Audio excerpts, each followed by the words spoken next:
meeting of the advisory committee on Tuesday, January 12th, 2021. And on our agenda this evening, we will be hearing from the following departments: animal control, accountant, tree warden, and DPW, which covers several different subcategories. And then we'll also hear an overview of the DPW's capital requests, but we won't be voting on those because we'll have a big capital meeting with our town administrator, Don Lowe, at sort of the very end of the budget cycle.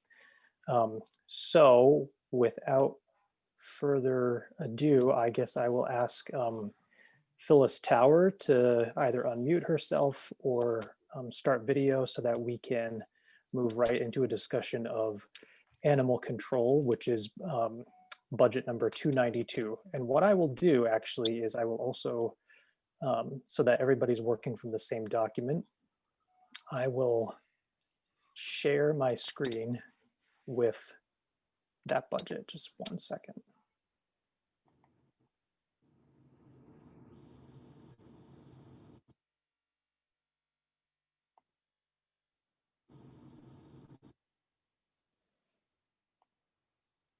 Okay, can everybody see that? I'll magnify it a little bit.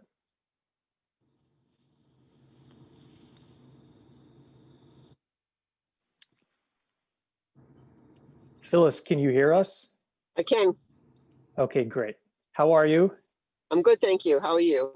I'm doing well. Just so that you know, we have a few new members of the advisory committee joining us this year. So if you wouldn't mind just taking a minute or two to explain what the Animal Control Officer Department does and your role and responsibilities, that'd be great. Sure. For the animal control and animal inspector, they're two different departments. So we'll start with the animal control. Any calls that come in usually start with animal control. They may filter down to animal inspector afterwards. A lot of the work is over the phone. People have lots of questions about wildlife and do I need to vaccinate my cat because it's old, or it's a lot of, like I said, just questions. And then I do go out on calls who pick up dogs that have wandered off from where they belong. Maybe involved with sick wildlife. That's pretty much the animal control part. Yep. All right, so why don't we get into the numbers? As you can see here, we've got just a few elements. You have the wages element, and then purchase of services, supplies, and in-state travel.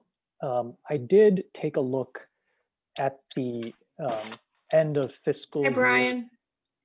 Oh, hi, Ann. Thanks for joining us. We're just starting to discuss the Animal Control Officer budget.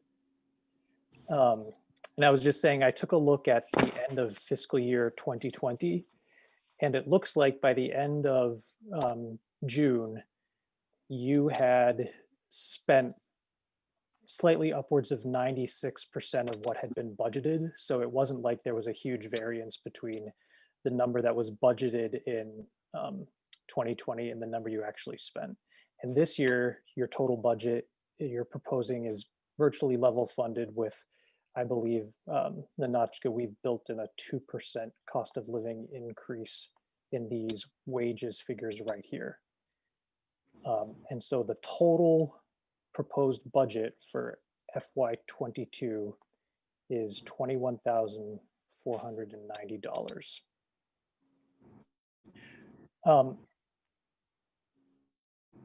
I can ask some questions, but I want to see if anyone else on advisory has questions for Phyllis about line items.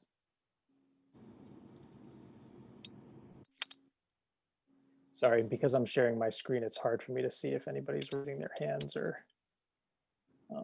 So just actually, it would be helpful if the members of advisory would just speak up if they have a question. Otherwise, I'll assume we have no questions. Brian? Yep. Okay, I just want to make sure you heard me. I was having trouble getting this thing set up today for some bizarre reason. Okay, no problem. I can't see myself, I just see you, so I don't know if I'm there. And can you still see the spreadsheet?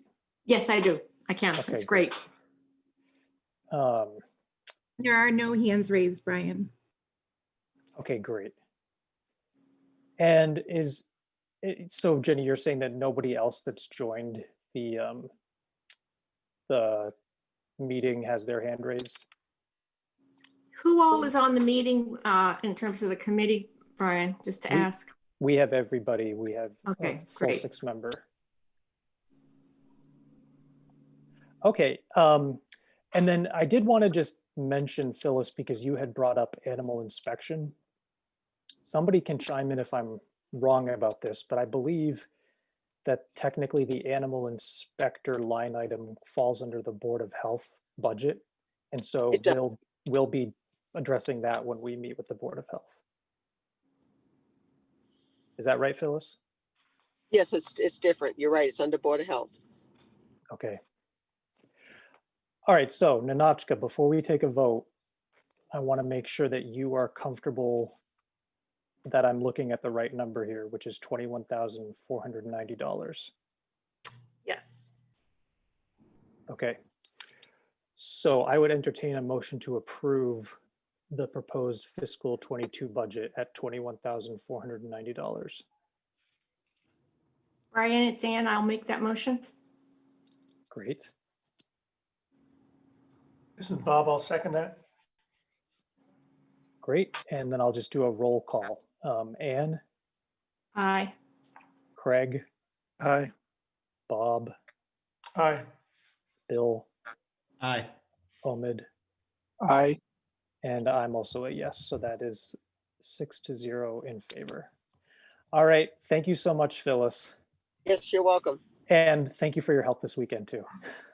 Yeah, I finally put 2 and 2 together. You're welcome. Thanks. All right. Have a good one. All right. Next up, we have our town accountant. I will stop sharing this spreadsheet and pull open that budget for everyone to look at.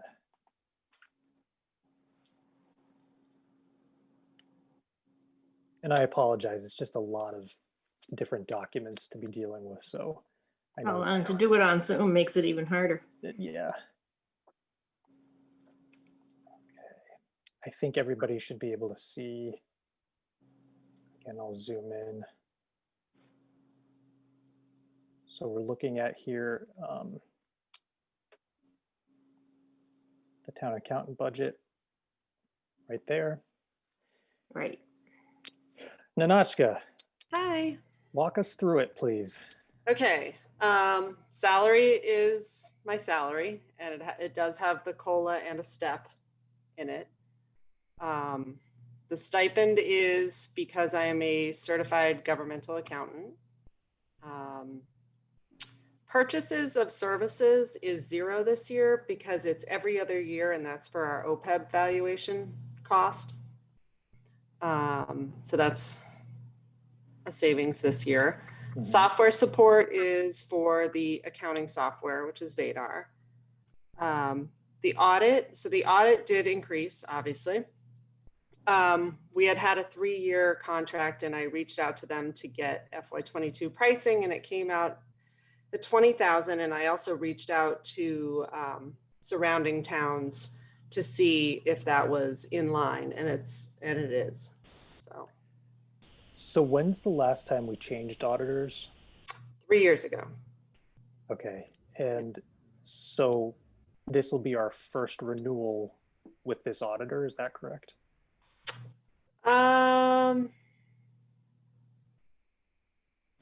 We might have done a 1 year last year. I'd have to go back and look.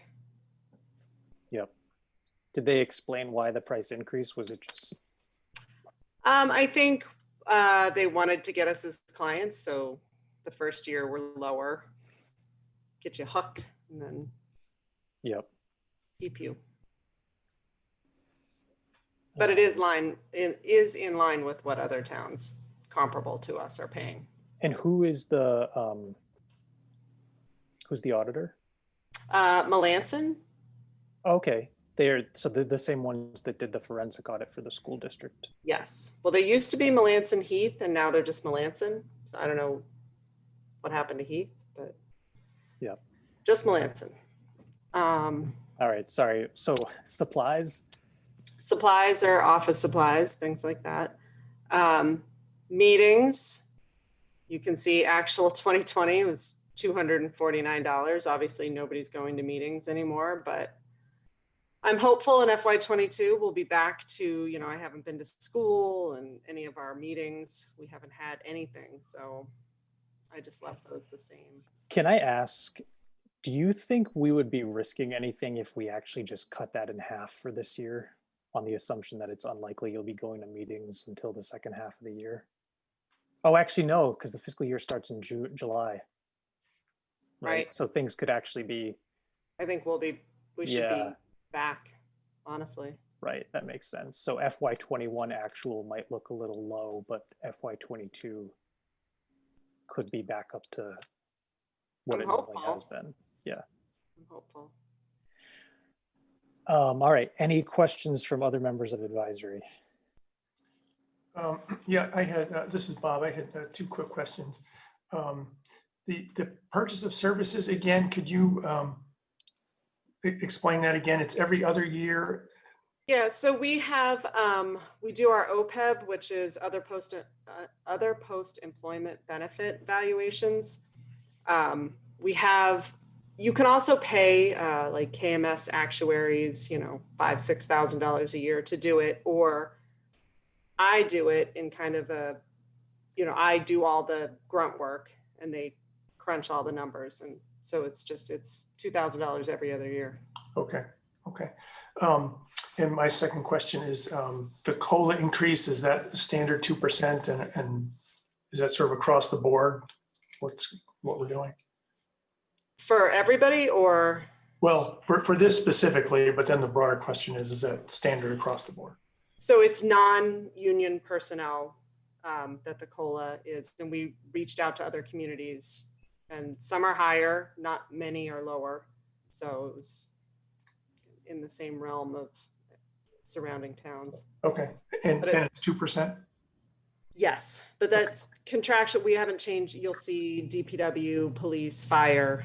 We haven't touched those because those are contracts. I see. Okay, thank you.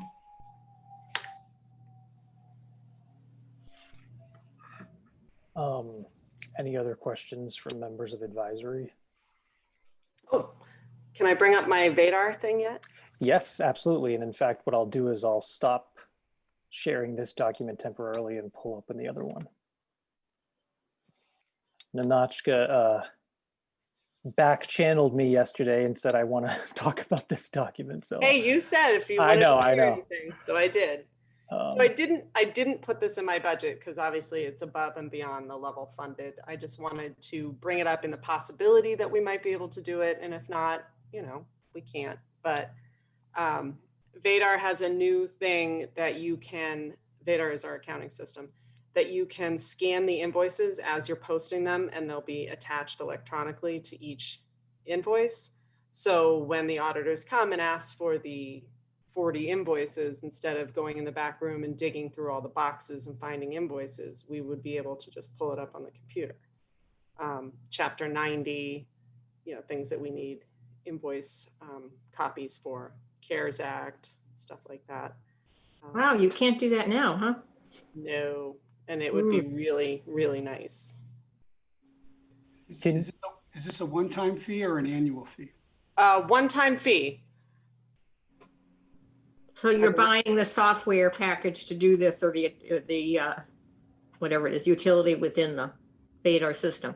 That's my understanding. I will definitely confirm that because that's the way I understand it, but I will get. And once you acquire it, you don't have to reacquire. That was the way I was explained, okay. The way it was explained to me. I actually have a, Ted's going to show me a little presentation on it next week, and I can see it in action and I can talk to him then. One more question. I just wanted to throw it out there, and maybe it's something towards the end of the budget season, like, okay, we have it $2,000, we can do it, or things are terrible, sorry, wait until next year. Yeah, well, let's find out more information, then we can determine what the return on the cost would be. It seems to make things a lot simpler for a piece of what you have to do, and it doesn't seem egregious, but it depends how much is in the kitty, so to speak. Exactly. So I just figured I'd throw it out there now early in the process.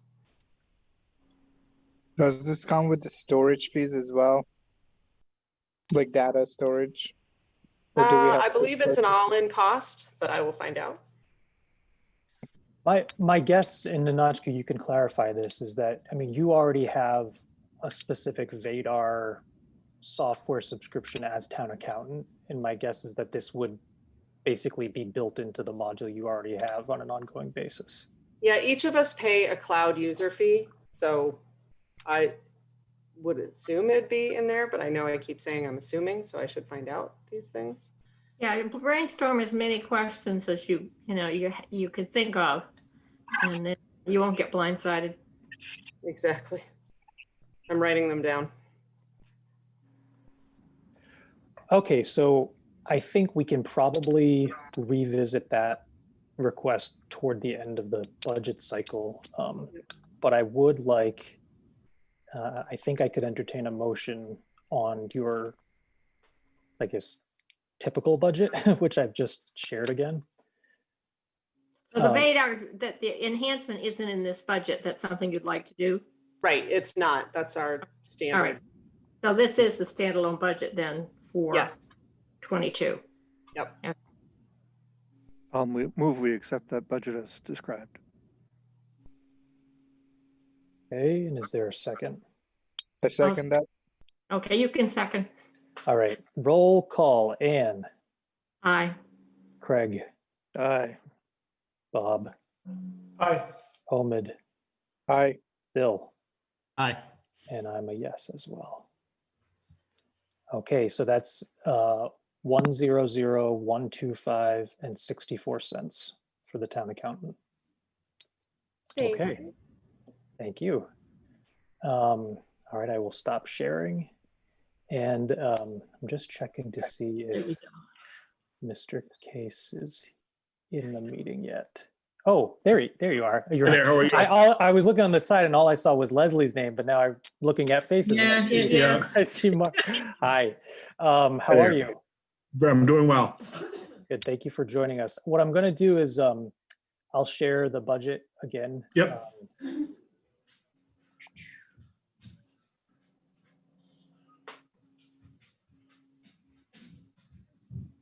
Okay, hold on. Hello, Ann. Hi, Mark. I was thinking of you today as I was unstacking my wood. Yeah. Okay, so I just want to make sure that everybody can see this. That is our tree warden budget, the requested FY22. Mark, do you want to just walk us through? Because I don't know if you heard there are a few new members of advisory who may not be familiar with your responsibilities in town. Sure. So every state, every town in Massachusetts is required to have a tree warden. Most of the tree wardens, all of them have a budget to work with.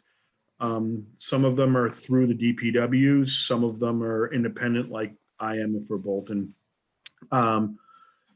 And we have care and control of all the trees that fall within the town easements. It doesn't necessarily, it changes from town to town. Some of them have care and control of the parks and cemeteries. We have a cemetery group that oversees the cemeteries. And we also have Parks and Rec that oversees the playing fields and stuff like that. So most of the trees that I deal with are within the town easements or even on some of the conservation land. Okay. Okay, so just, I don't think I ever understood that fully before. So are you generally not dealing with trees that would fall near the cemeteries? No, if a tree does come down in the cemetery and the DPW can't do the cleanup or whatever, we'll help them. In some cases, there's trees that need to be done with a bucket truck or even a crane. In the past, we've used cranes in the cemeteries because setting up an aerial device is very difficult with all the graves in unstable ground.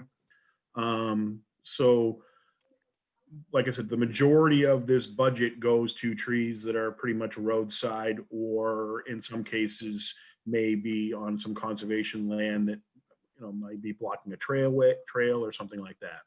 Yep. Okay. So I think the elements of this, there's salary and police detail. The salary is for your services, right? That is correct. And then tree trimming. That's the overall budget for the actual subcontractors to do the physical work of the tree removals, or in some cases, tree trimming. Yep. And disposal then- is also subcontracted. Nope, the disposal is actually physical disposal of the waste wood. Most of the trees that we deal with are really pretty much dead, or there's no real wood value to them at all. So we have to physically pay to get rid of them. Okay. Does anybody on advisory have questions for Mr. Case? Yeah. Police detail, we're paying town of Bolton police to pull details? Not always. The town of Bolton does try to fill the details for us. But even just this last fiscal year, we had a couple of officers from Lancaster. We've had them from as far as Southborough. It's whoever will fill the request for a detail. When the town does it, it's at a reduced rate. It's not like a National Grid is requesting a detail. So in the past, we've even used DPW employees as flag people. Any other questions? Yeah, and it looks like your actual to budgeted for last fiscal year was basically you were 96% of what you had budgeted, so it wasn't like there was a huge turn back. No, we did. There was some money in disposal that got turned back a little bit, if I'm not mistaken. But other than that, the tree trimming line item, we actually spent we spent all of it. Yep. So the police details piece again. So if it is town of Bolton police, is that if we have to bring an extra officer on because it's normally not someone who's typically on duty and this is overtime, or what are we? No. So if an officer is physically on duty, he's not a police detail. He's actually doing his duty.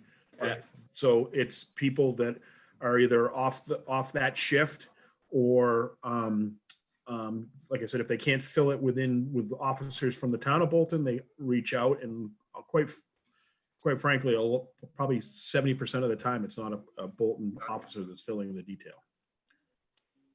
So like I said, the town gets a reduced rate versus if another contractor would call in. So, basically what's left on mine for 2020 gives us basically, if I know what I have left and how many days I can with disposal and everything, and we're going to be over for 2020 by $1,180 for the police details if we don't fill it with some DPW people.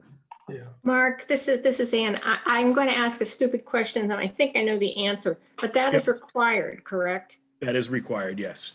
So it they isn't do an let arbitrary decision. No. And in some cases, the decision is, should we get two detail officers or just one? If we're working on like 117, we definitely need two of them. On some of the back roads, if it's really windy or whatever, some cases we need two, but for the most part, it's usually just one officer. So that's required by. That is required. Yep. Any other questions?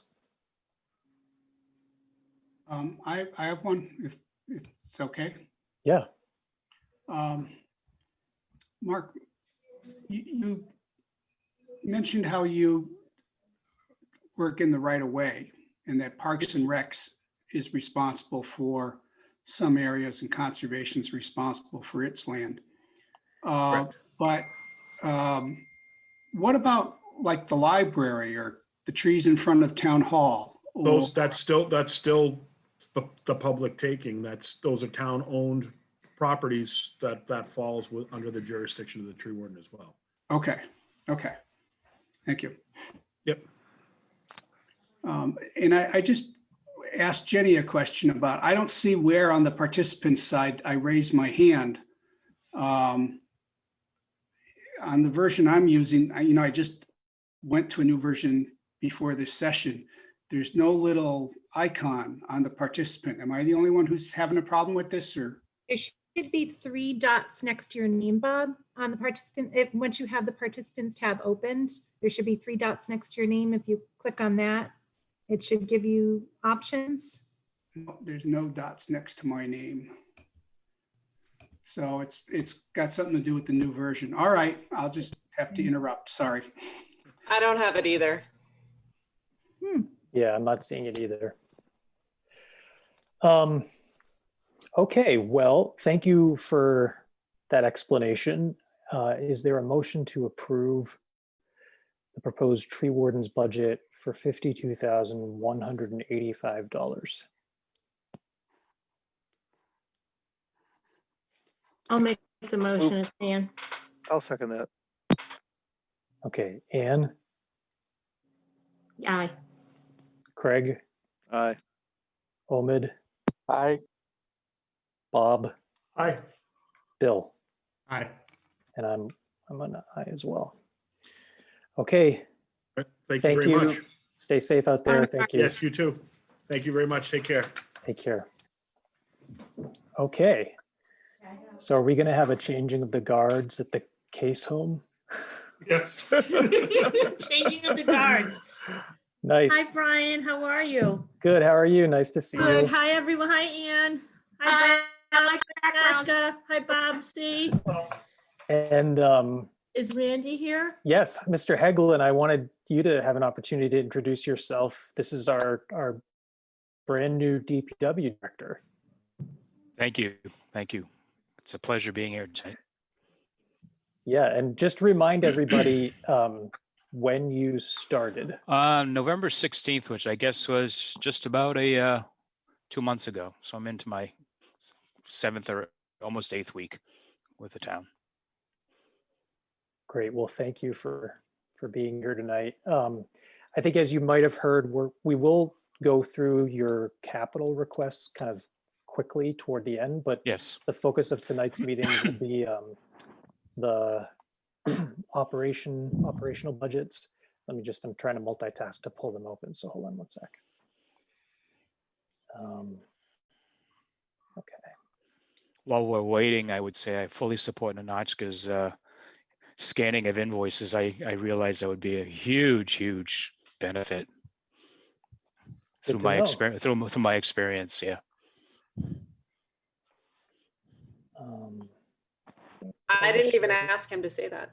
No, I was quite impressed when you mentioned that. I said, that's pretty cool. Why didn't they think of that a long time ago? I just started sharing the spreadsheet again. Can everybody see that? Uh-huh. I can. Okay, great. So what I'm going to do is I'm going to go in numerical order according to this budget number. So if it's okay, can we back up and talk about budget number 190, town buildings?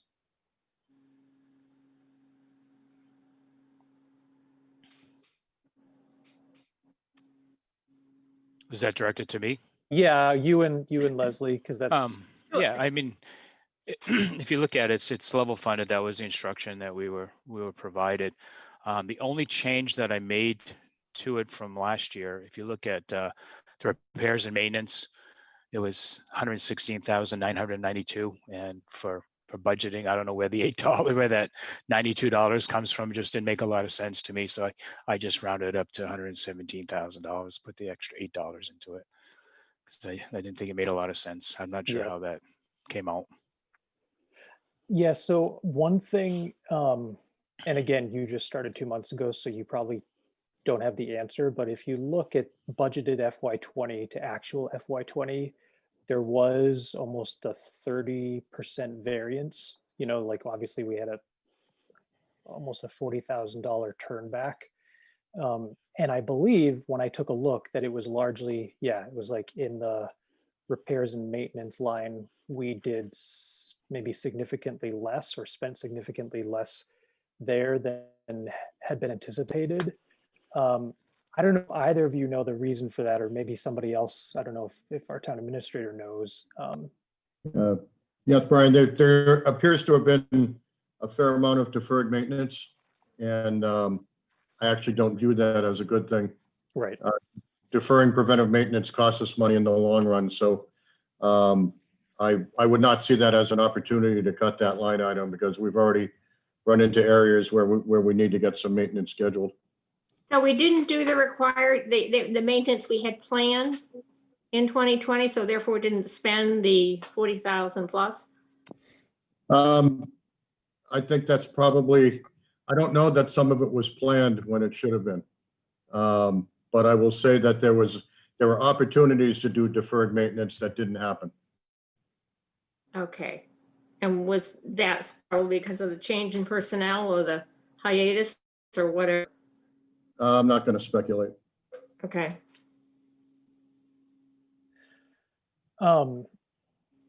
You know, I think, well, does anybody else from advisory have questions in general about this budget?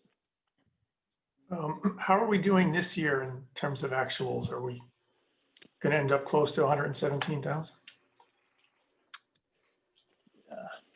Randy, do you want me to speak to that? Yeah, go ahead, Lester, that'd be great. All right, I'll just go through my account summary. I'll tell you where we are right now in 190.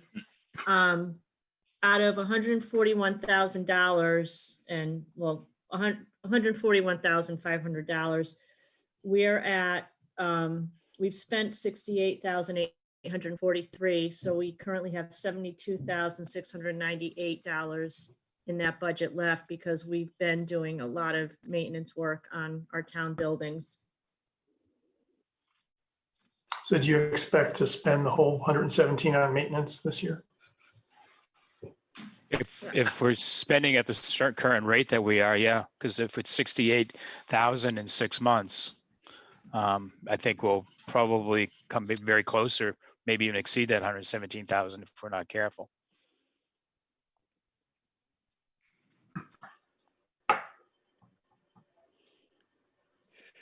Yeah, I mean, my question was similar to Bob's, which is basically, do we think that despite the variance last year, that these numbers are still a good estimate? It sounds like you both, or all three of you, are saying it is good.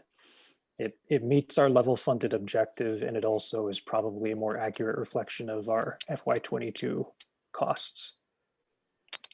That would be correct. Okay, so is there a motion for 190? I'll move we approve 190 as described. I'll second that. Okay. Brian, yep. I would assume at some juncture we would have a list of what was repaired and what is due to be repaired. Yeah, I don't know that we'll always see that, but I believe, I mean, obviously, Mr. Hagel and Leslie and Don Lowe have all of that stuff, but I just think it's informative to understand what was done and then what our aspirations are for continuing. That's I'll say that's kind of one of my goals. My previous job, I had, tracking software that kept all the costs for each building, as invoiced by invoice each vehicle, including time, labor, materials, and contractor costs and things like that. I think it would take us a little bit of a lift now to try and go backwards and allocate all the costs to different buildings or different facilities. I mean, it could be done. That's not a problem. But I mean, we do have a breakdown of who the vendors were with the costs and the dates and stuff like that. But I don't think we don't have it broken down. Correct me if I'm wrong, Leslie, broken down by what building or what you know, what buildings, whatever was used for or whatever. But theoretically, the department could create backup to support that figure. Oh yeah, absolutely. Yeah. Yeah, absolutely. Okay, so the motion to approve on the table was for $141,550. Anne, I approve, or I go aye. Craig, Aye. Bill, Aye. Bob, Aye. Omid, Aye. and I'm a yes as well. Okay, moving right along, and it's right there underneath is traffic lights. For a total level funded request of $1,800. You probably either Leslie or Randy probably knows off the top of their head where we stand right now with. Yes. Yep. I'm getting organized here. Right now, we are at in 293. We've spent $1,484, and we currently have $315.37 left. And this is part of it's due to the fact that we have the new intersection and there's the new light at the intersection. And those costs, from what I believe, I wasn't sure, we didn't know if we were going to see a change in the cost, but what's happening is we're getting bills and like, for an example, 1 month it was $293, 1 month it was $358, 1 month it was $305. Then I've gotten, I'm sorry, that's wrong. I'm looking at my summary. I'm sorry. Well, It was still about the $293, same amount. $300.36. So I think what Leslie's trying to say, and we were looking at this in a little bit more in depth today, we're not getting regular bills for that light right now for some reason. Sometimes we get a bill that's $0 for that light. You know, we received a bill in September 2020, and the next bill received was in October for $300.36. And basically that's the last bill we've received through the end of the calendar year. Why, I don't know. And the bill is actually much higher than the other lights as well for some reason. The other lights average about plus or minus $30 per meter. Couple are a little bit less, but it's I don't get it right now. I don't understand it why. Randy and I are tracking it, so we'll have a better when we come back to this next year, we'll be able to say, okay, this is how this bill is going, and we'll be better able to budget for it. Because right now we're in a deficit in 5211. If it's that far out of line, has anyone considered looking at what's causing it to be that far out of line? Well, it's the intersection, the light at the intersection. Sure, but we have a light down at the intersection of Bolton Orchards, and it may not have the same, may not have quite the same number of lights, but it's pretty close, I think. Right. Well, we want to see what the pattern is, but we'll certainly make a phone call and look into that. But at this time, we're just trying to keep track of it. And honestly, I can't tell you why that light is.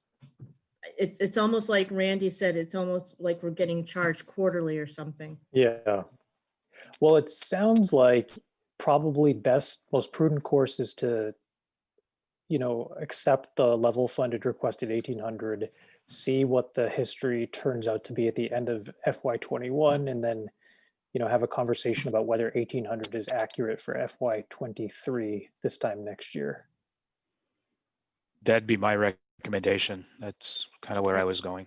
Yeah, this is Ann. That makes sense. I mean, we've got to drill down how they're figuring it out, because right now there's no rhyme or reason to the changes month to month. Yeah. I mean, if you look at the past, it was $700, and if we assume that the light cost of lights are gonna be, like I said, around $30 a month. That's $360. That brings us up to $1,000 plus or minus. So I mean, I don't understand. I don't know if there was a backlog in the billing too, if there was a period that, you know, we took possession of the lights or accepted the lights, but we didn't get a bill for several months, and then they played catch up for a couple months, and then it doesn't explain why we're getting 0 bills. So I mean, we've got to try and nail that down. But I've had some other things going on here too that I've been trying to focus on. All right, so is there a motion to approve 293, budget 293 for a total of $1,800? I move we approve.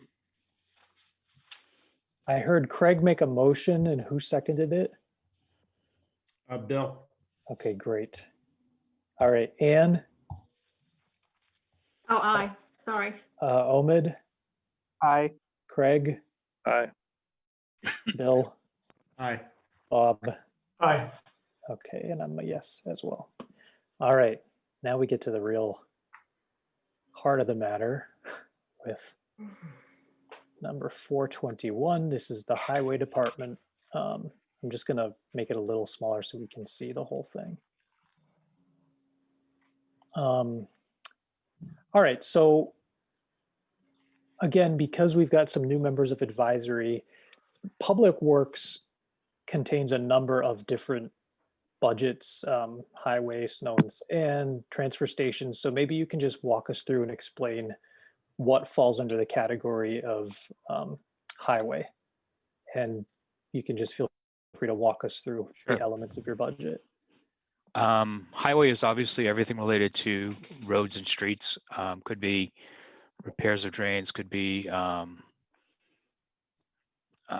you know, diesel costs for fuel for the equipment, parts and supplies for miscellaneous repairs to equipment, or equipment for field equipment, things of that nature. Salary and wages, that's obviously self-explanatory. Wages is a union contract. Plus we have a number of summer laborers that we hire to assist the staff with summer maintenance activities. And I guess most of them are either graduating seniors or in college that come home for the summer. They're also EMTs, so it provides a double advantage to the town that, you know, they're working in town, and if there's an emergency call, they usually leave and man the ambulance as well. Overtime is pretty much self-explanatory as well. That is overtime related to everything except snow and ice. Could be if there's a summer snowstorm. I mean, yeah, a thunderstorm is, if there's snows in the summer, I'm done. It could be, you know, a summer thunderstorm or something where you have to go out and, you know, clear some trees to make roads passable and things of that nature. It could be anything. Could be a catch basin top, you know, falling in, and the guys have to go in out after hours because, you know, the catch basin top, it fell in, or it could be anything. Now, I don't know if this is attributable to the same reason that our maintenance repair line wasn't expended in our town buildings budget, but it does look like the budget to actual for repairs was also lower, which I think is the main reason there was a variance for FY 20 year end. Is that right? Let me look at what that pays for.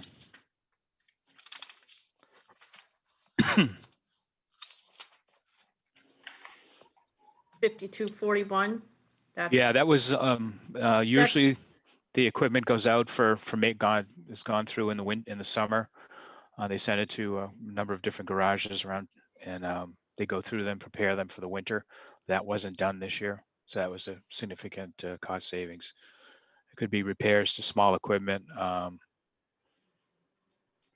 It could be tires. There's some tires that we purchased as well. It's kind of one of those items that if you try and do the preventive maintenance, or it's there also if something breaks, you've got the funds to repair it. Correct me if I'm wrong, Leslie, if you want to add any more, go No, ahead. that's good. That's correct. It's basically any repair. These are when the trucks go to garages and we have to pay for labor and equipment. on something, so they're usually Yeah. more costly. And like Randy's correct, there wasn't the maintenance done prior this past summer. The reason I was scrolling down for a minute is because I know, we'll talk separately about the snow and sand budget, but are we able to use money that's spent under that account for repairs as long as they're related to winter stuff, or how does that work? We do. Yep. If a vehicle breaks during a storm, it's charged to the snow and ice account. Okay. Got it. But it's routine maintenance or maintenance on other kinds of assignments, it's covered by the maintenance budget. Not snow and ice, right? Correct. Okay. Outside of a snowstorm duration, correct. Yeah. Okay. I like the way you put that. All right. Other questions about 421 highway? Yeah, this is Bob. Since I'm new to this, how many DPW vehicles do we have? Roughly. I'm counting. Well, 7? 12? No, how do we? Well, it did.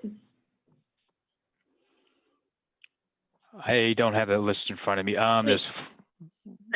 We have like a total of 12, Randy. That includes like the director's vehicle. Okay. Okay. But how many for winter though? Like, actually, maybe. Thought my husband could help me with that one. Okay. That's close. About 12. That's sort of. I'm just thinking of the truck book, and I'm trying to remember. If you the other items in this budget that if you look at the ones that are highlighted, the electric repairs, telephone, and supplies. If you look at last year's budget amounts, they were. We talked about electric. It went up by requesting $2,000 more. But if you look at the historical expenditures, they were all around that. They were greater than. It was 8,800, 8,700, 8,400 for 2020. So it appears for whatever reason that line was historically underfunded. So I bumped it up to bring it more in line with actual expenditures. For the repairs line item, $690. Again, it's like an accounting thing more than anything. I just rounded it up to $700. Right. Telephone, again, looking at the historical utilization of the telephones, I figured it would increase it from $5,000 to $6,500 because based on historical billings. And then I reduced down by $100 of supplies because $100 isn't going to make a difference one way or the other. Right. And for your telephone line, is that cell phone service or what's all this? all of the above? Landlines, Comcast phone lines, and also cell lines. Is it some sort of special plan? Like 6,500 seems like a lot for phone service, but you must have some sort of. Well, it includes the network phones, the internet network phones, the regular Verizon lines that come into the building, the Verizon wireless lines. Those are the three that come in and that are paid out of that line item. And each of our crew have a phone. And there's a total of 11. Okay. You don't get a family plan in DPW. The municipal plan is pretty hard to beat, actually. So. Okay. Yeah. I think the wireless bill runs around $400 a month for having that number of phones. You can't beat that. It's good, yeah. Okay.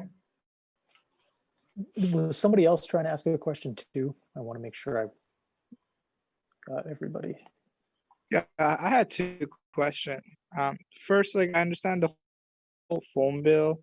I don't have a problem with it. I just those are usually set. So why is there differences every year this much? One is 5,000, one is 6,500. Is it like sometimes they're charging you guys by minutes, or like the amount of like data you guys using? Why is there so much difference in all those chargers? Honestly, I don't know, but it does vary from month to month on the wireless. You know, 1 month is 331, then it went up to 344, and then was back down to 331.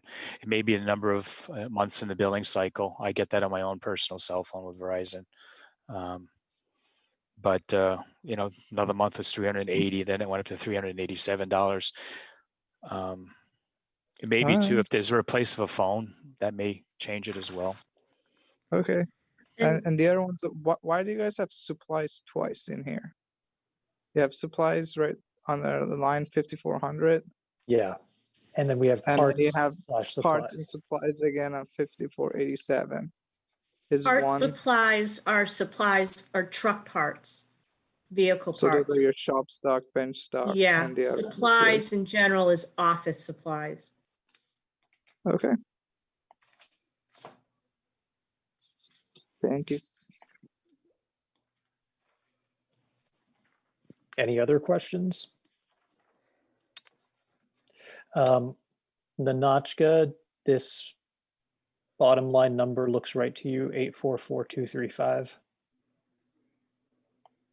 Yes, so that, the only COLAs that would have been changed are for Leslie and Randy. The others are contractual. Yep. Okay. All right. So I would entertain a motion to approve budget 421 for 844,235. Second. I'm sorry, I didn't hear who's the first, who made the motion. I'll make that motion. Okay, got it. And then Bill seconded. All right. Bob, Aye. Bill, Aye. Omid, Aye. Ann, Aye. Craig, Aye. and Brian is an aye. Okay. And Brian, just so you know, so all the contracts end in June. So FY22 does not have any signed contracts yet. So can you just spell out exactly what that means in terms of the budget? It just means there's no increases in those salary line items, except for the two that I spoke about. And, you know, obviously I can't speak about union negotiations, but right. Just want advisory to be aware that those do not include salary increases for FY22 that will eventually be negotiated. Right. But I think it's probably fair to say that the current total budget draft that you've been circulating does include a bit of a buffer under the compensation reserve town administrator line. Yep. Right. Yep. Okay. That's the, yes, that's our backstop. Okay. Yeah. Brian, I'll be commencing negotiations in the next week or two. Yep. Thank you. Okay. All right. So the next one is construction and maintenance. Again, I'll just turn this over to Randy and Leslie to explain what's covered by this budget. Go ahead, Leslie. This is the budget that covers all road repairs, anything that has to do with our public ways.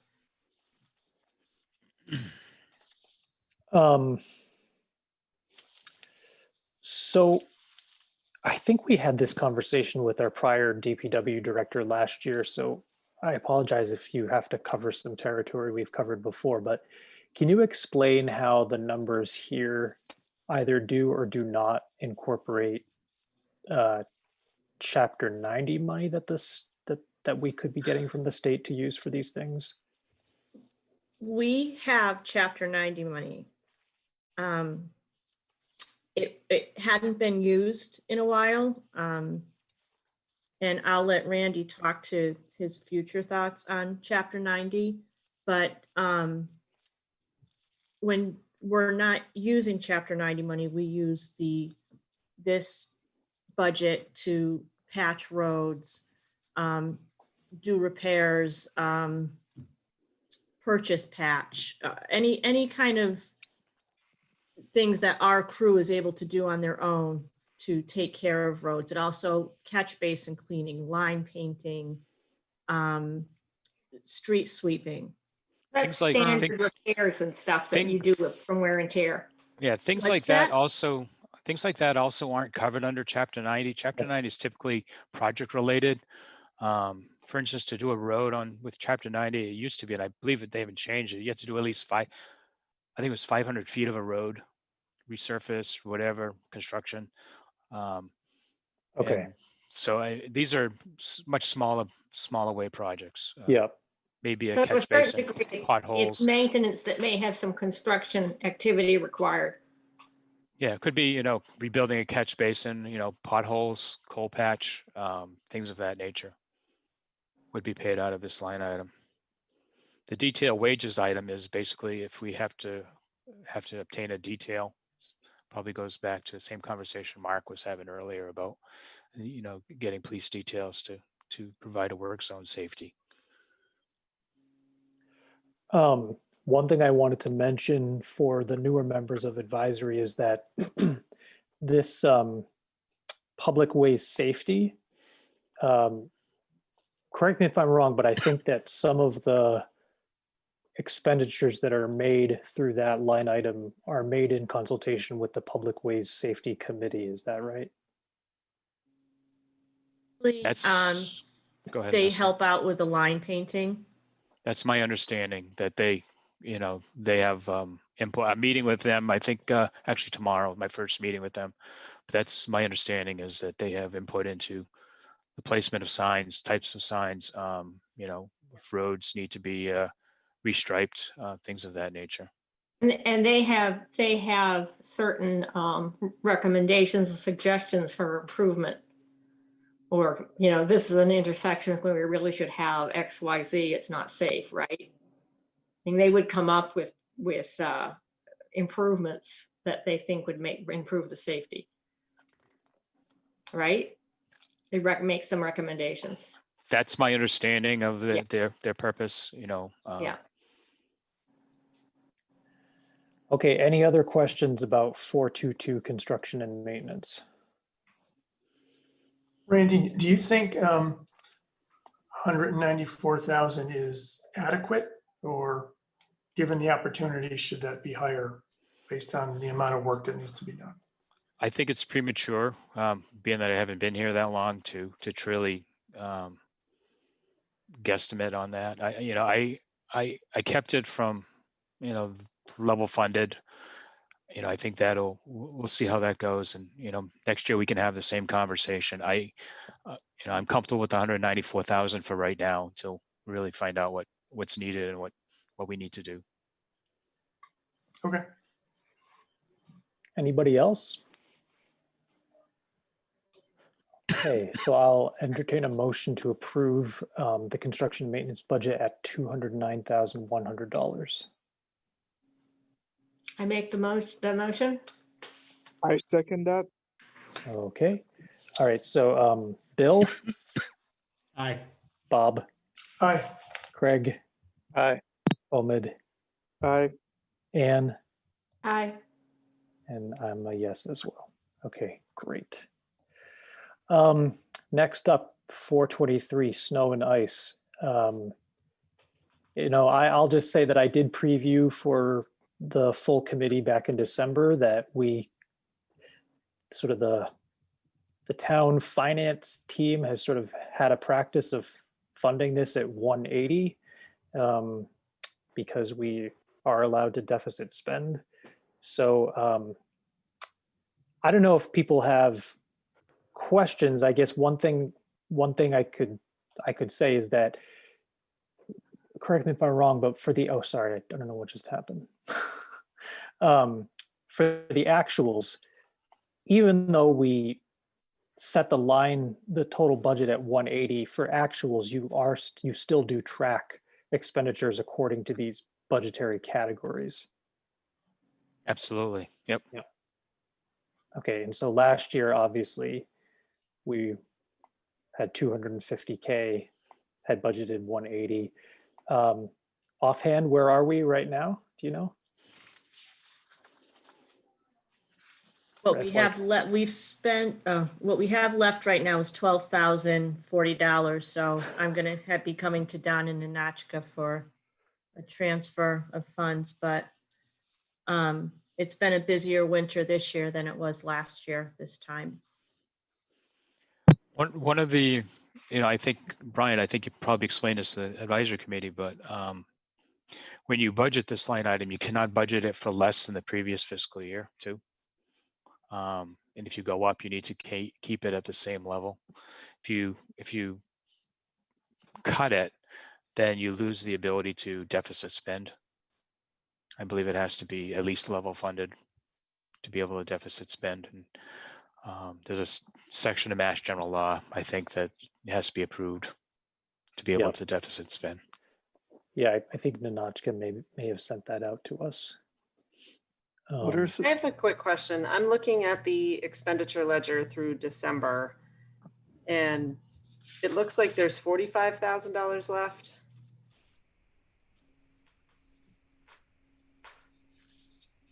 So I don't know.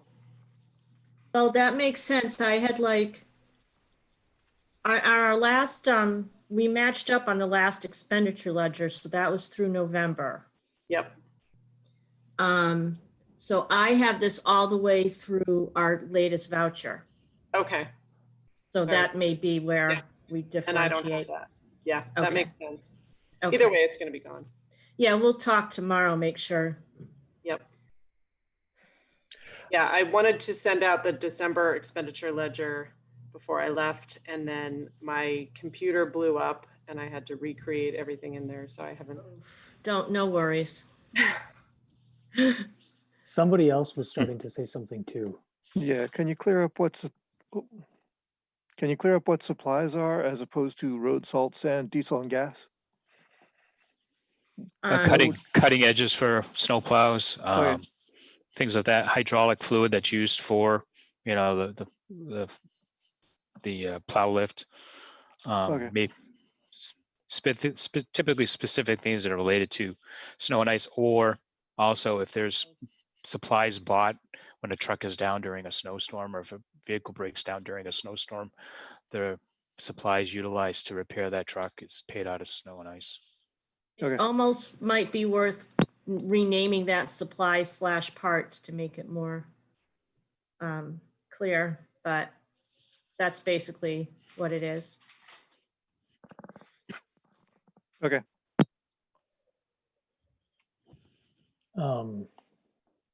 I just had one quick question, maybe for Nanachka, which is, am I correct that typically if we do see any transfers for this, it's at the very end of the year, or how did the timing of that work? Yes, that's so at the very end of the year, we kind of see what's left in the whole budget. And we've been very fortunate. We haven't had to raise it on the recap. We've had enough turnbacks throughout the whole budget to cover it. So we kind of wait till the bitter end and see. Yep. Okay. Yeah, and so that's just a heads up to the rest of the committee. Like sometime in the middle of the summer, you may see that there's a bunch of accounts that had smallish turnbacks, and we consolidate them all and transfer into the snow and ice to pay for whatever we spent above and beyond the $180,000. Right, and you can't do that until I think it's May 15th. So it's an end of the year mechanism anyway. All right, so motion to approve $180,000 for snow and sand. I move we approve 180,000 for snow and ice. Okay. I second that. All right. Anne. Hi. Bill. Aye. Bob. Aye. Omid. Aye. Craig. Aye. And I'm a yes as well. Okay. All right, we're getting there, folks. Next up, transfer station. Street lighting. Oh, you're right. Yeah. Sorry. Thanks for telling me. So take it away, Randy. It's pretty self-explanatory. The LED lights, you're getting a very good buy, $7,200. I don't know if, I'm not sure when all the LEDs are installed. But The last of the LEDs should be in. should be in. So you may not be realizing the total savings from that at this point, compared to the historical. The repairs to basically, we have a couple of subdivisions with underground streetlights that have required some repairs in the last few years. I mean, correct me if I'm wrong, Leslie, but I think that's correct. And usually it's Danforth Lane. They have about, I think, 4 or 6 lights going up there, and we've had issues with mice chewing the wires, or some of the bulbs just need to be replaced, or and to have someone go out, we have our town electrician go out and change it, but it tears through that repair budget quite quickly. We're actually we've already spent $910 out of the $900 budget on repairs, but that's pretty. It usually happens every year, and it's only 2 repairs so far, and hopefully we won't have any more, but you never know. And that's also due to the age of these street lights, Yep. Okay, any questions about 424 street lighting?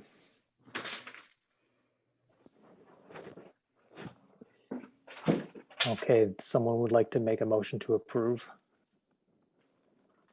I move that we approve. I'll second. Okay, great. Anne, Aye. Craig, Aye. Omid, Aye. Bob, Aye. Bill, Aye. and Brian is a yes. Okay, for 81. All right, now we get to the transfer station, which, just at a very high level, what you've done is you have level funded with just a couple exceptions for wages and wages overtime. wages and overtime. I requested 9,000 based on, historical expenditures.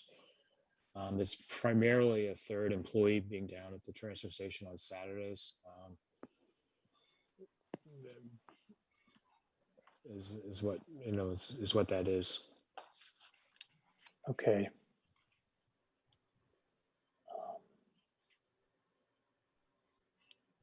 There were, oh yeah, so trash disposal was, we spent a fair amount less than we had budgeted for last fiscal year. Do we know why? Do we know if that was just sort of a blip? I know this was before you No, were here. So. but even Yeah, and- other communities I've worked, I mean, that's always a wild card, because you never know if, what that number is going to be. It is kind of a wild card. In fact, what do we, let me look at, see what we're at now.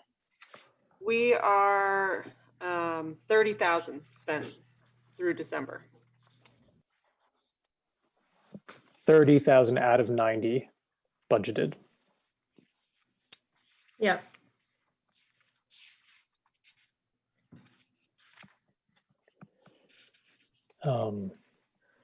Other questions from members of the committee?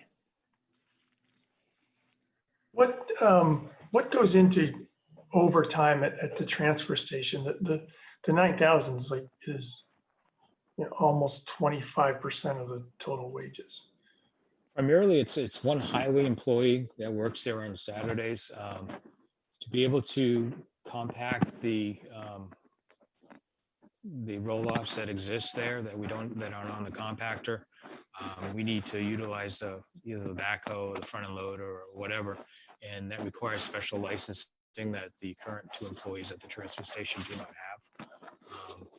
We've had internal conversations about, can we get one of those employees get that appropriate license, then we can reduce down this overtime to have the 3 employees only on heavy weekends. You know, we had 3 employees the Saturday after Christmas, 3 employees at, the Saturday after New Year's.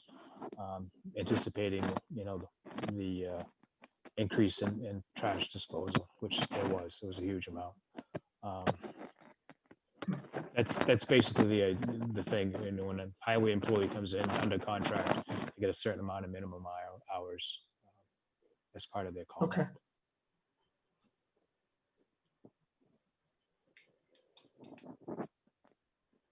Any other questions? I just mentioned one thing that might clear up that difference of the trash disposal. And Ninotchka, correct me if I'm wrong, but the previous director split up. We created 5282-01 to do the recycling processing. And if you look, in 2020, we put 12,500 into that. Yep. And if you look at 84 minus 12.5, it's around. Mm-hmm. I'm just wondering if that's splitting those cost up is why that number's a little lower. So And that's about 8,300 spent so far. And So- recycle processing is what?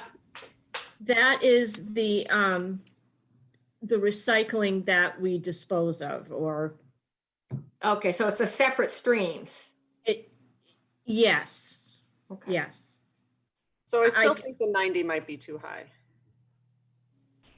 And that was the same. It may be, but that was what was, again, I don't know. I think we'll know this year.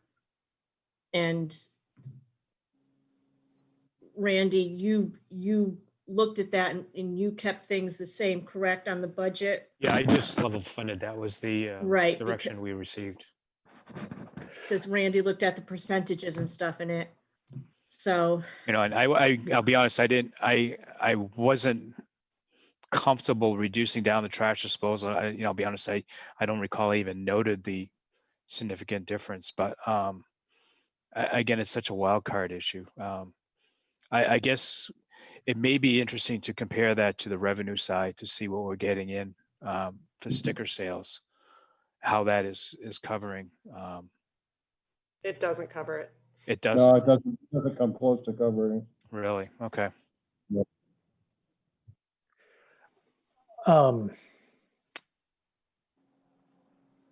So Ninotchka, do you think from the accountant's perspective, there's any danger in reducing trash disposal by $5,000? That was exactly the number I was going to suggest. So I think you can do that with the caveat that if it goes over, they can come to advisory. Yeah, so the idea would be for Randy and Leslie to turn this 90 into an 85. Are there any strong objections to that? Not for me. I could come to you if I need the 5,000. Yeah. I mean, that 5,000 would work good for snow and ice at the end of the year. Mhm.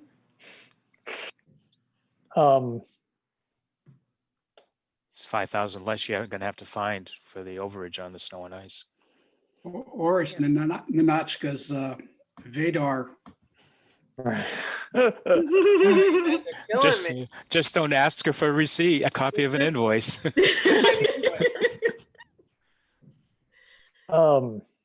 So I don't know. I'd say, why don't we do that? Is there a motion to Can I approve just that? throw out, looking at the history and where we are right now, I think you'd be safe at 75. That makes me nervous. Okay. How about 80? Well, there is an escalator cost in the contract too. I don't know have we got that yet? We requested it from the vendor. So there was an increase in the disposal costs. I mean, if you look at 2019, it was 77,000. Yeah. I think the 75 would be too low. Yeah, The 85, I'd be more comfortable with the 85. But because we've cut it close, Notch, kind of the past couple of years, maybe not last year, but the year before. Yeah. Yeah, I think that was the big jump. Yes, that I had to come to for like $14,000 one year, and I think that was 2 years ago. So, Even in FY20, the budget number was 84. So I think, yeah, I think 85 is certainly comfortable. I'd be nervous about going much lower than that. Okay. So why don't, does somebody want to make a motion to approve the transfer station budget at 225,950? I move that we approve that budget at 225,950. I second that. Okay, Anne, Aye. Craig, Aye. Bob, Aye. Omid, Aye. Bill, Aye. and Brian. Yep, yes, okay. And now we go down to, we just have 3 left.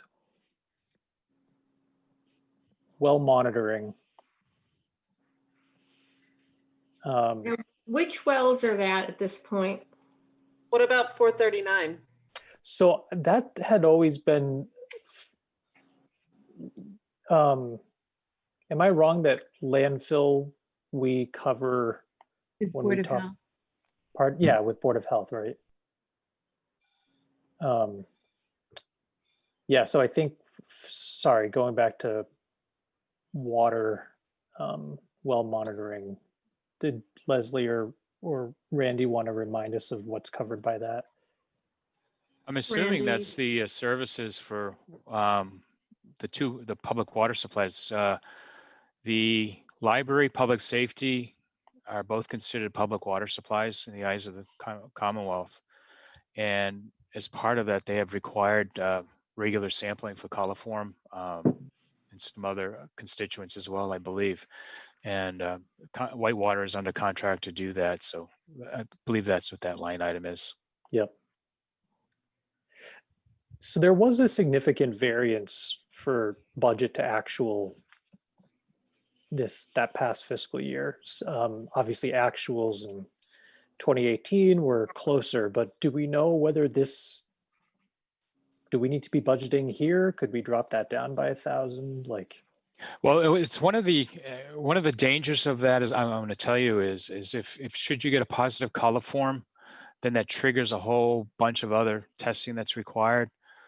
And, I would be hesitant to reduce it down too far. How my predecessor came up with 5,000 or 5,500, I don't know it, but it goes back to 2018 where they spent $4,700 for some reason. So, I don't know. I don't have a good sense. I don't have enough experience. Did we just level fund it? It's just level funded, yes. Yeah. So what my suggestion would be, why don't we go back to the budget in 2020 at $5,000? Because so far I don't see any historical precedent that requires us to be at $55,000. Second that.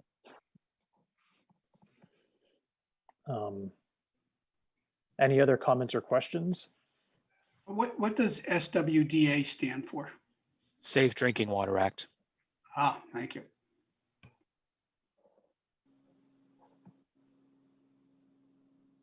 I think that makes sense. I mean, the 500 can be used next to it, and if you need to transfer it in later, you can transfer it in later. It's not a lot of money. Oh, oops, I changed the wrong one. All right, so if we change that to 5,000, is there a motion to approve? I motion that. Okay, second? I'll second. Okay. Bob, Aye. Bill, Aye. Omid, Aye. Anne, Aye. Craig, Aye. and Brian is a yes.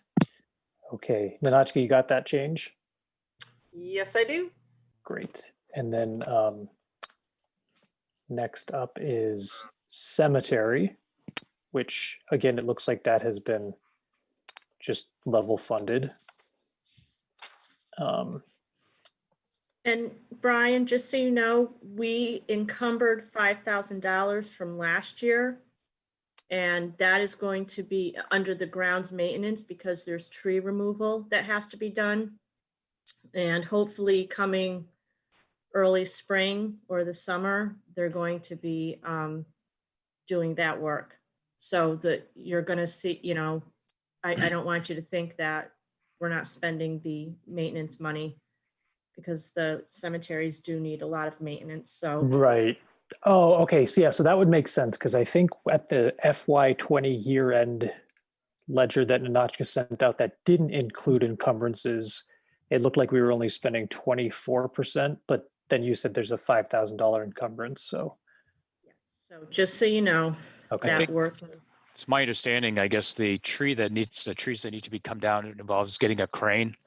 And they're trying to combine, because you have to rent a crane essentially for the whole day, trying to combine it with other projects to make it more cost effective. And that was the reason there was a delay in getting that work done. That's my understanding. Okay. So we're all thinking that 8,000 is a good number. Okay. All right. Is there a motion to approve cemetery for 8,000? I motion that. I'll second. Okay. Anne, Aye. Craig, Aye. Bill, Aye. Bob, Aye. Omid, Aye. and Brian, aye. Okay, and then I will stop sharing this because the very last budget, I don't actually think is in this spreadsheet, but it's the Memorial Day. Yes, Hold the on one celebration second. Memorial Day. Yep, let me just see if I can pull open a spreadsheet with that.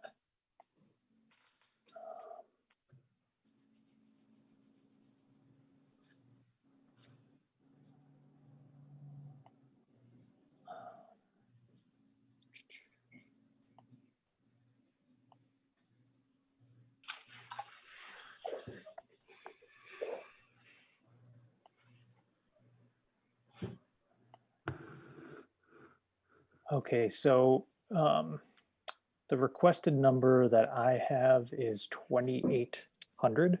Is that correct? Mhm. Yes. And just walk us through what that is and if you expect to spend it this year. Okay, what it is, this budget encompasses the Memorial Day celebration where flowers and small stick flags are placed at every veteran's grave in all cemeteries in Bolton. So what was happening was they get geraniums every year, and obviously we have each year, there's usually another veteran. The number of veterans that are passing away is growing, so that number is getting bigger, costs are getting bigger. So our previous budget, I think, was 1,200. I can't, and we were going over it a lot. So what happened when we started Hometown Heroes as well, we needed supplies like flags, and so this helps cover some of those costs, not for the banners, but just the flags on the streets, the American flags on the streets, some of the hardware for those flags. Also the flags around each town building. And what we try to do is replace those flags yearly. And unless something needs to be replaced sooner due to damage. And these costs, so this number 2,800 seems to cover all of that. Okay, thank you. Mhm. Any other questions for Leslie about that one? Okay, motion to approve. Who wants to make it? Motion to approve. All right, I that was, second it. okay, great. Anne, Aye. Craig, Aye. Omid, Aye. Phil, Aye. Bob, Aye. and Brian is a yes. Okay.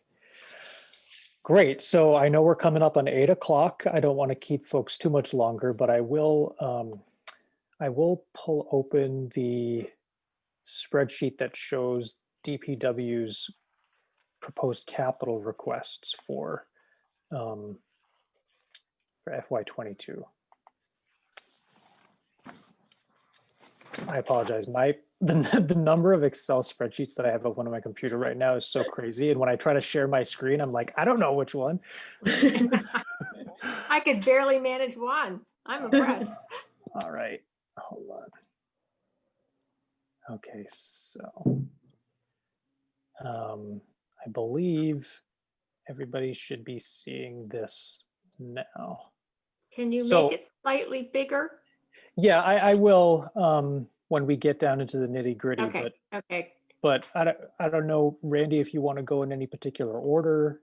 Just the order of the tabs is fine. We can start with Okay. the larger truck. Yep. Okay. All right, so go ahead. We're looking at the tab Just- 40. Yep, good. Yep, it's a 6-wheeler, proposed replacement of a 6-wheeler dump truck with a plow.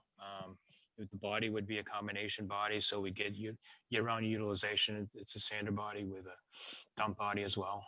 It would propose to replacing a 1996 International, which currently just has a sander body mounted on it. The existing vehicle has done the town well, I guess. It does have what's referred to in the trade a split frame, meaning there's basically the vehicle has two frames. It's been designed, it's been reconditioned once, so they took it apart and sandblasted it all down and repainted it, and it's again exhibiting some significant corrosion.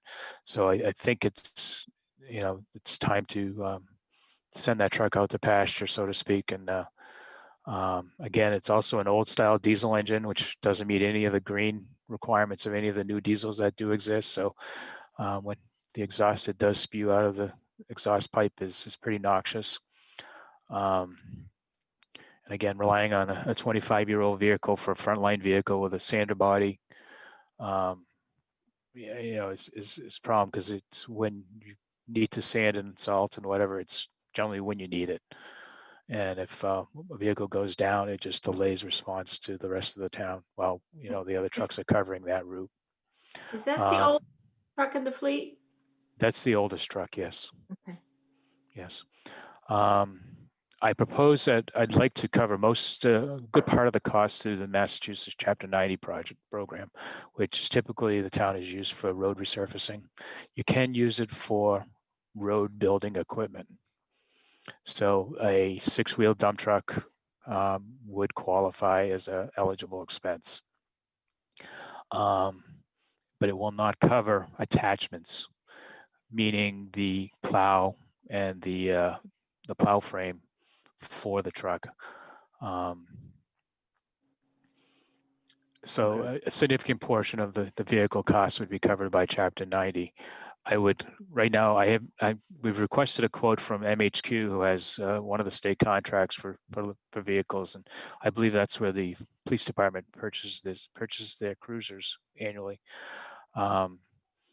The contract for Greater Boston Police Council is not signed yet, so they can't release the cost, but he did tell me that manufacturers' costs have gone up 6% over the last 2 years.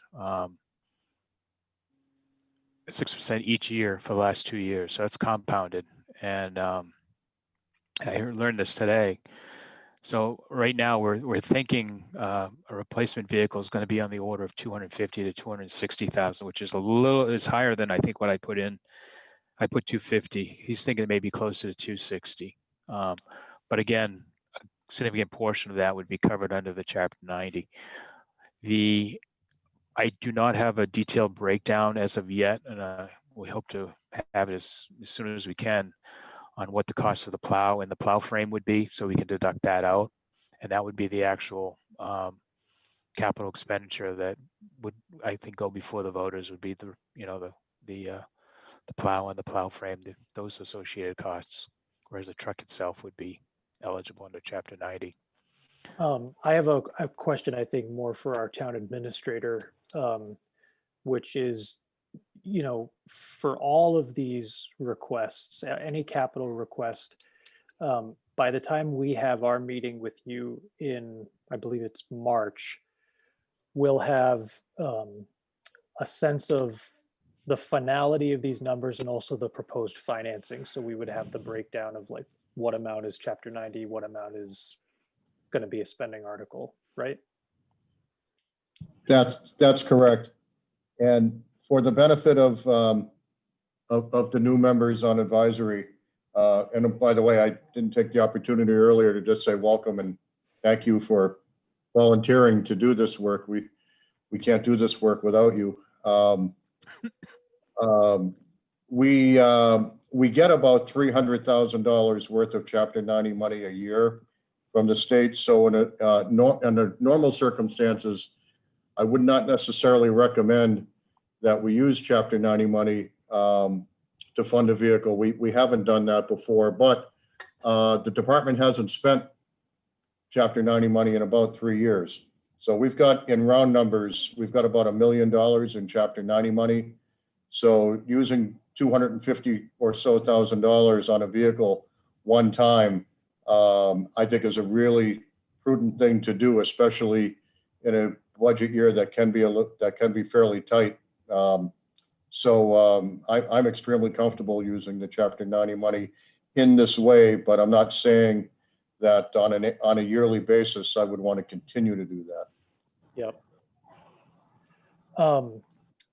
Again, I don't want us to go into a tremendous amount of detail about the capital tonight. So unless people have urgent questions, if we can just kind of go through the high-level overview of the rest of the requests. I had one thing on this.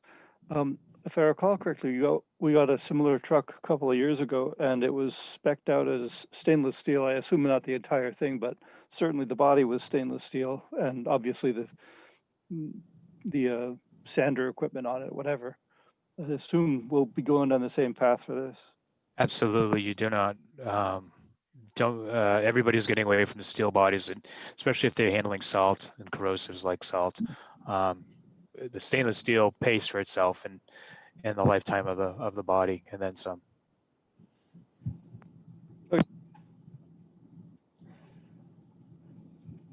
All right, should we move on to the next, the truck? Okay, this is a proposed replacement of a smaller, like what's referred to generally as a one-ton truck. It's proposed to replace a, I don't have it, our oldest 1 ton in the fleet. This is a smaller truck that's used all the time for not only plowing and roadside brush clearing and everything. It's used for everyday travel equipment. The employees utilize this to get from job to job. It's through my experience, you try and get this type of vehicle replaced about every 10 years, 10 to 11 years. After 10 or 11 years, your amount of repairs that you begin to spend on that vehicle and taking into account the depreciation of the vehicle, it becomes way out of whack, and you start spending a lot more for repairs, and the trade-in values are less. And so it's always the best idea to try and turn around vehicles in their at the end of their service life, or while there's still cost effective to do so. You don't want to be putting thousands of dollars of repair in a 10 or 12 year vehicle. So what would happen with the vehicle that we're replacing? That would go to however the town typically discharges equipment. It can be auctioned off, or in the past, we used to trade them in, but I'm not sure MHQ will take trades. But we used to auction them off or advertise them as for sale. Typically it's however the town has done it in the past. Don, Yeah. you may. We would probably look to auction it off on Unibid. The reason I ask is because I just am wondering, like, if we have a rough expectation of what we might yield in an auction, is that factored into the proposed price at all, or like? It do is we- not, no, Okay, it is not. okay. Any other questions about this one for now? So with 12 or so total vehicles, are we typically buying a vehicle every year? Is that the way it kind of shaken out?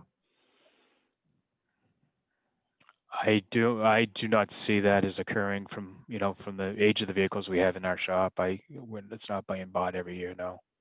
This is Ann. We had discussions around this last year, and there certainly wasn't a routine turnover of trucks. And earlier on, we didn't even know which one needed to be. Repairs were done, but they weren't particularly assigned by trucks, so we couldn't see the breakdown rate per truck. So we were beginning to pull that data together.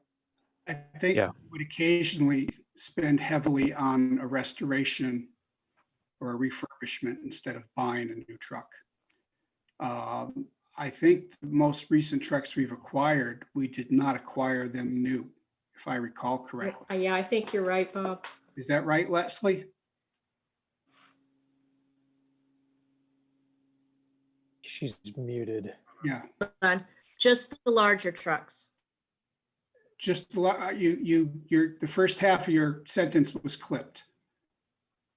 What's the larger trucks? Hold on, I think what she was saying is we get the larger trucks new, the smaller trucks we've purchased some of them used. Oh, okay. All right. okay. The smaller trucks were brand new, the larger trucks were Oh, used. so the according to them. reverse. All Yeah, right. just the other way around. So that's Yeah, why we haven't had any real big ticket items like this to deal with. well, last year bought one, Yeah, I was going to say there's a newer one in the fleet. right, we had one last year. Yep. Okay. So it seems like if That's- we're saying in this case, the 2009 vehicle, it's about at the end of its useful life. That's 12 years ago. For a 1-ton, yep. We had Right. a lot of discussion about this last year and how we go about it, because there really hadn't been new vehicles purchased for a bit. And then we began to make better assessments of what was the best return on the investment to sell or whatever. Yeah. I think we're in a better position than we used to be. It almost seems like this is something we need to plan for, either a purchase or refurbishment. Right. It's New Englanders. You always, squeeze the last drop out of the vehicle. Right. With this We have to vehicle, fight our sorry. personal tendencies. Well, I think we do have a problem in that we tend to do all of our capital budgeting year to year instead of looking out 3, 4, or 5 years and trying to smooth out our expenses. So, we don't have to save 3 years of Chapter 90 money to buy a truck. We could save a little bit of our Chapter 90 money every year to buy a truck. You can even create a stabilization fund just for capital projects if you wanted to. But we never do any of that stuff because, we figure once we get the current year's budget done, we're not going to worry about it anymore. So I hope we can start looking farther out and it'll help with our budgeting year to year. I do remember getting a 5-year plan last year, though. Yeah. And I actually have I have a 3-year plan with the exception of the DPW now, and I gave Randy a pass on that to let him get up to speed. But by the end, I think what I agreed to with Randy is by the end of February, I'm hoping to have a 3-year plan for the DPW as well. And then we can do some projections there. I've already done it with fire. So I think fire and DPW are the two big ticket items.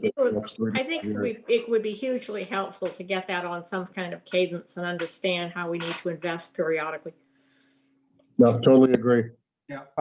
I'm okay with this one. However, I am for like not just like a 3-year plan, but a life cycle management plan for like the DPW vehicles. Yeah, Because you say you have 12 vehicles, and a 3-year plan is just going to cover so much. Yeah, But if you that's have a how, life cycle management plan for your vehicles, then like we're aware that like, hey, next FY year, we have these vehicles that they're reaching their life limit, 10 years, 12 years. So we're not here approving a $250,000 at once because we have a 1996 truck that's about to die and we rely on it for our roads.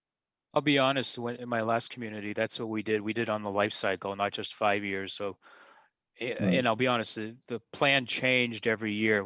As we looked at vehicles and looked at repair histories and saw how things were reacting, some vehicles didn't get replaced, others did get, pushed up in the schedule based on, Yeah, repairs and utilization. But that's exactly what we did is we went out for the life of the vehicle. And I anticipate doing the same here too. yeah, because I yeah. feel like a 3-year plan, 5-year plan, those are all nice when you talk about like operational budget, but when you talk about vehicles and equipment like that, you need the life cycle plan, which I'm pretty sure you're on board. Yeah. And you're exactly right. That's one of the conversations we had when Randy interviewed with us, and he talked about that and the way that he's gone about doing that. So that is something that that we're going to be working on to put together. The 3-year plan, really, I'm just talking about having something to project out with for next month, but we will be getting into the life cycle planning, as you mentioned. Thank you. All right, let's chit chat about the library and then the building assessment proposal as well. The library driveway was a carryover from, I think, what was submitted by my predecessor. The existing concrete pavers in the driveway are all in failure. A good number of them are in failure. There's several that have popped out. It's a trip hazard to people visiting the library. It's only going to get worse if it's not addressed. The proposal is to rip those up and replace it with bituminous concrete. We did find a quote that my predecessor received from a local paver, and it was so the request for 30,000 seems to be accurate. We'll get some updated prices from different vendors. If you feel like this is something we need to move forward with, and I had another idea of something I might want to try there, but I'm not comfortable right now at this meeting, and and I'm not sure what it's going to cost. It would still be a bituminous, but there's some things you can do to make it look like not a driveway. Yeah, so I guess one question I have is with respect to both this proposal and the idea that you're considering, have the library trustees, are they aware of everything? Do they have any viewpoints on things? Do they have jurisdiction? Maybe Don Lowe would know the answer to that too. Well, the library trustees are very aware of what's in front of you as far as the replacing of the pavers, because this was proposed as a project last year and got deferred out to this year. As far as the other idea that Randy has, he and I have discussed it. I haven't discussed it beyond Randy and I yet, because he still needs to do some more research on it. So I wouldn't expect the trustees to have a position on it until we can really flesh it out, which we hope to be able to do. But yes, we would, if we did propose to go into a different direction, we would certainly present it to the trustees for their buy-in. I would, certainly the trustees are responsible for the building. I think it's the building and grounds. And I would certainly, give them the respect of if they said they just weren't comfortable with something, I don't think we would pursue it. But that's the first conversation I'd want to have. Don, this is Ann. Having been involved from the very beginning on that project, I think we want to be very sensitive to aesthetics and don't patch it just to make it last. It's really got to be consistent with the building. Actually, and the undisclosed counter proposal has been brought up with aesthetics in mind. So So yes, remember- I totally, I just remember when we took the old surface out on a driveway, we found there was a granite step buried already. It's just been layered over for God knows how many years. So oh, I'm shouldn't bury particular. granite. I have a We can always personal repurpose interest in the granite library. somewhere. But the proposal in front of us right now, this basically just pulls up the pavers that are there and replaces it with blacktop, right? That is Correct. correct, yes. Okay. And I let the trustees handle that, but I think we need to be somewhat more aesthetic than that. All right, We'll have to so be- we'll stay tuned on this one, and we'll continue to use 30 grand as a placeholder. All right, last but not least, this is a proposal for $50,000 on a building assessment, comprehensive facilities assessment of all municipal buildings. So, Mr. Hegland, do you want to tell us about that? This goes back to some earlier conversations from the select board member and member Omid about trying to look at each of the town's assets, the building in this regard, and looking at each building and looking at all the mechanicals, the plumbing, the roof, structural, you name it, and identifying all the work in each building that needs to be done and prioritizing that work so that we're not struggling from year to year saying, okay, what's going to be the next project next year? We can have a plan that we can follow that makes sense. It's being made public. It'll identify, okay, this in year one, you need to do the roof on this building, and then you need to plan for doing a roof on, the public safety building or the library or one of the larger buildings, because it's going to be a pretty large expenditure. But it gives you the options of coming up with a capital repair and replacement plan and being able to plan accordingly. And it's, as I mentioned here, it's a 10-year planning document is what we had planned and I've done in my past. And basically they go in and look at all of the buildings, look for space management, utilization, code compliance issues, disability access, heating, ventilation, air conditioning, electrical, look at the panels, do an assessment of the panels, look at the roofs, all of the building envelope issues, the windows, things like that, come up with an anticipated life expectancy, if it's something you should replace immediately, or if it's within 5 to 10 years, or you can go beyond the 10-year planning period. And each of the repairs I mentioned would be ranked in order of importance, and it gives you an idea and a planning tool. I did this in 2006 in the community I worked in previous, and I was actually acting town manager at the time, and we were doing the budgets, and I was getting requests from each of the department heads for different work on each of their buildings. And it became difficult trying to make those decisions. Well, is a window replacement at the fire station more important than carpet replacement at the library or whatever?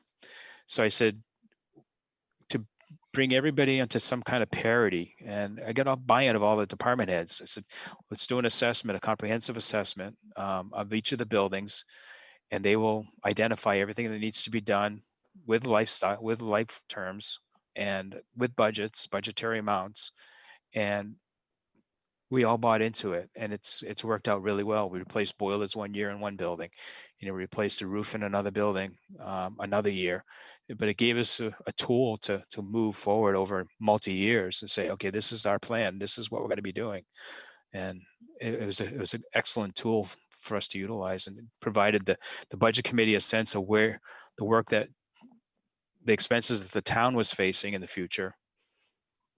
But it also gave notification to everybody in town that we were adequately maintaining our properties and taking care of things before there was a failure and things become emergencies, and you double the cost of it because it's an emergency.